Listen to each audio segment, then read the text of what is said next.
이 우리 민족끼리 사이트에 보면 115년 전이 오지와 오늘이 보여주는 것은 이거 이제 미국과 이제 일본에 대한 것, 스스로 들어선 자멸의 길, 윤석열 정부에 대한 것, 대중적 환경에 직면하게 될 방송 장악책 등 죄는 지은 대로 가고 물은 골수로 흐른다. 현대판 야누스의 두 얼굴, 남선단체 저자세 굴종 외교를 일삼고 있는 윤석열 욕적 패당을 신랄히 비판하라고 이거는 지시를 내려보내는 거랑 똑같죠. 윤석열 욕적 패당이 연이은 사적 체육 사실에 대한 남수식 각계육진 비난 엄청납니다. 우리 민족끼리 사이트뿐만 아니라 그거죠. 통일메아리 사이트 한번 보겠습니다. 지난 세기 50년대 핵전쟁 계획을 추진한 흉악한 범죄자, 미국이 도발한 조선전에 적고 가담한 일본의 범죄적 책동, 지금 한미일 공동체계를 강화한다고 하니까 한미일 그 연대, 또 한미일 동맹은 하지만 이 연합을 강화한다고 하니까 지금 일본에 대해서도 지금 맹비난하고 있습니다. 적반하장의 극치, 민심은 선거용 호넛이 아니다. 윤석열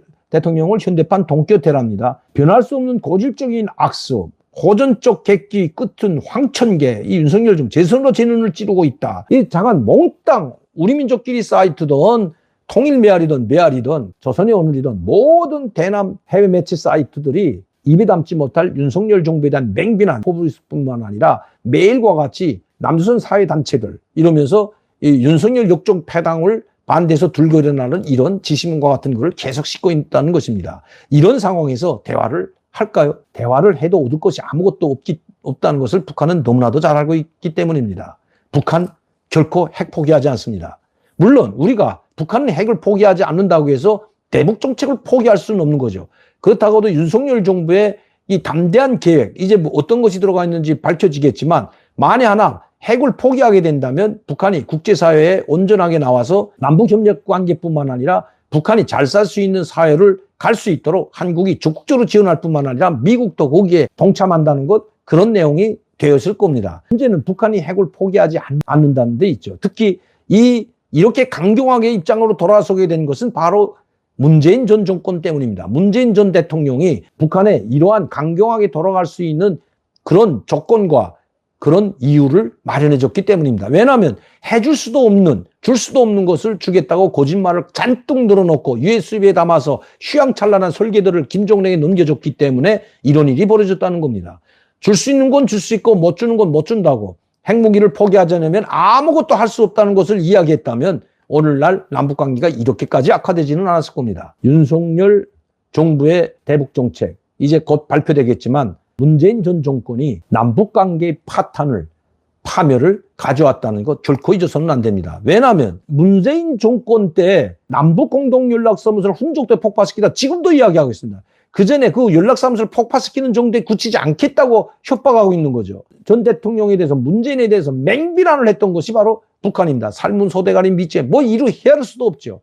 그렇게 굴종을 하면 할수록 하수인노를 하면 할수록 발바닥을 핥으면 할수록 더 짓밟는 것이 북한입니다. 자업자득이라는 겁니다. 문재인이 욕먹을 짓을 했다는 거죠. 정정당당하게 그리고 법과 원칙에 따라 국제 질서에 입각해서 대북 문제를 이야기했다면 그리고 협상을 했다면 이렇게까지 처참하게 문재인이 짓밟히지는 않았을 것이기 때문입니다.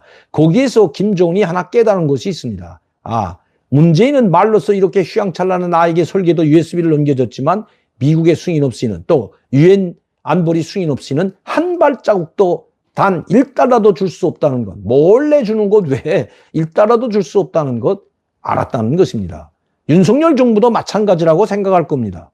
그렇기 때문에 윤석열 정부와 대화를 해봤자 자기들이 얻을 것은 아무것도 없다는 것을 알고 있기 때문에 즉 핵무기를 포기하지 않는 한 대륙간 탄도미사일을 포기하지 않는 한 또 핵실험을 중단하지 않는 한 그리고 국제사회에 온전하게 나오지 않는 한 얻을 것은 아무것도 없다는 것을 이제는 확실하게 깨닫게 됐다는 것입니다. 그렇게 만든 것이 바로 제가 이야기했던 바로 문재인이라는 것입니다. 최근에 북한에서 들려오는 소식에 하면 김정은은 그래도 트럼프 대통령이 좋았다고 합니다. 또 트럼프 대통령이 집권하기를 간절히 기다리는지도 모른다고 합니다. 바이든 대통령에 대해서는 맹비난을 퍼붓고 미제 침략자라고 침략의 원흉이라고 맹비난을 하면서도 아직 트럼프 대통령에 대해서는 아무 말도 하지 않고 있습니다.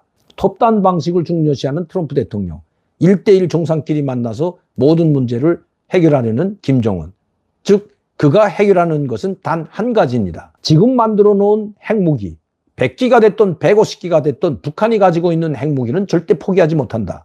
그리고 자기 체제가 유지되고 안정화되고 미국이 국회나 법적으로 이것을 인정해 줄 때, 그리고 되돌릴 수 없는 법적 근거를 남겨놓았을 때, 그때 가서야 핵포기를 생각해 보겠다는 것이 김정은의 의도입니다. 그렇게 해놓고도 김정은은 핵무기를 포기하는데 아마 10년, 20년, 아니 100년, 200년 걸릴지도 모르는 일이죠. 김정은이 노리는 것은 바로 그것이기 때문입니다. 시간 벌기 전략. 그러면 우리가 세울 전략은 과연 어떻게 돼야 될까요?